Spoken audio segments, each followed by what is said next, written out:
सो Jurassic world के 4th part का official title हमारे सामने आ चुका है, जो कि है जुरासिक वर्ल्ड रीबर्थ। और ये जुरासिक वर्ल्ड का 4th पार्ट होने के साथ साथ जुरासिक फ्रेंचाइज का 7th इंस्टॉलमेंट है, जो कि इसी यूनिवर्स में टेक प्लेस करने वाली है और ये शुरू करने वाली है एक नए ट्रायलॉजी को। तो चलिए उन सारे अवेलेबल डिटेल्स के बारे में बात करते हैं जो हमें इस मूवी के बारे में पता है। सो ये मूवी के इवेंट्स टेक प्लेस करने वाले हैं जुरासिक वर्ल्ड डोमिनियन के 5 साल बाद, जिससे कि कंफर्म हो चुका है कि ये एक रिबूट नहीं बल्कि एक कंटिन्यूएशन है। जहां हमने डोमिनियन में देखा था कि डायनोस को उनका स्पेस दे दिया गया ताकि वो बिना किसी ह्यूमन इंटरफेरेंस के आराम से रह पाएं, बट ह्यूमंस ने अर्थ को इतने सालों में इतना पोल्यूट कर दिया है कि अब डायनोस के लिए ये अर्थ बिल्कुल इनहेबिटेबल है। सो बहुत सारे डायनासोर्स मर रहे हैं और कुछ ही डायनासोर्स बचे हैं जो छुपे हुए हैं अर्थ के कुछ एरियाज में, जो उनके लिए सूटेबल एनवायरनमेंट है। On the other hand Scarlett Johansson का कैरेक्टर है, जिसका नाम इस मूवी में जोरा बेनेट है और जो कि एक कवर्ट ऑप्स एक्सपर्ट है, और उसे एक डेंजरस मिशन में भेजा जाता है जिसमें उसे बायोस्फीयर के 3 सबसे बड़े डायनासोर्स के डीएनए लाने हैं, जिससे कि एक ऐसा ड्रग बनाया जा सके जो हम ह्यूमंस को किसी भी डिजीज से क्योर कर सकता है। और स्कारलेट के इस मिशन में उसका साथ देंगे मार्शल अली,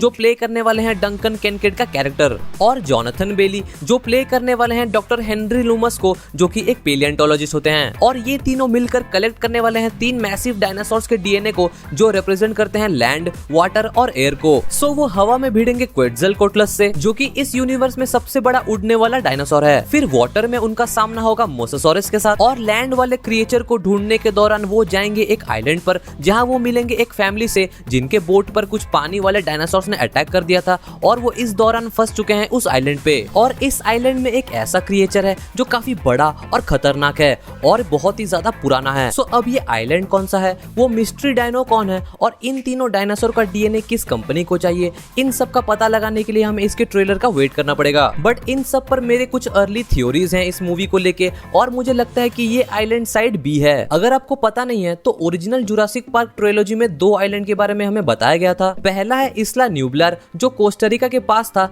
और इसी जगह को सारे डायनासोर्स को शोकेस करने के लिए बनाया गया था, जहां पब्लिक एज जू इन जानवरों को आके देख पाए। बट एक और आइलैंड भी था जहां पे सारे डायनासोर्स को बनाया जाता था और उन्हें बड़ा किया जाता था, और उसे साइड बी असाइन कर दिया गया, और उस आइलैंड का नाम था इस्ला सोरना, जहां जुरासिक पार्क 2 और 3 के इवेंट्स हुए थे। बट एक भयानक तूफान के आने की वजह से इंसानों को साइड बी खाली करना पड़ा और वहां बचे हुए सारे डायनासोर खुला छूट गए। बाद में उन सारे डायनासोर्स को पकड़कर साइड ए यानी कि इस्ला न्यूब्लर लाया गया। फिर इवेंचुअली वो आइलैंड खाली सा हो गया क्योंकि पोचर्स आके डायनासोर्स की स्मगलिंग करने लगे, और फिर उस साइड बी को टोटली रेस्ट्रिक्ट कर दिया गया बाय गवर्नमेंट। बट ऐसा माना जाता है कि वहाँ कुछ डायनोस अभी भी बचे हुए हैं, जिसमें से एक स्पाइनासोर है। उसके साथ साथ एक और मिस्टीरियस और खतरनाक डायनो भी था जिस पर इंजन काम कर रही थी। सो ये फैमिली और स्कारलेट जिस आइलैंड पे फंसे हुए हैं वो साइड बी यानी कि इस्ला सोरना है, और ये मिस्टीरियस डायनासोर इस मूवी का पोटेंशियल विलन हो सकता है। सो स्कारलेट, मार्शल और इस फैमिली का गोल होगा इस आइलैंड से निकलना, जो कि निकलना इन सब के लिए एक बहुत बड़ा चैलेंज होने वाला है। अब ये सब सुनकर लग रहा है कि ये फ्रेंचाइज अपने ओरिजिनल रूट पर वापस लौट रही है, जैसा हमें जुरासिक पार्क 1 में देखने को मिला था।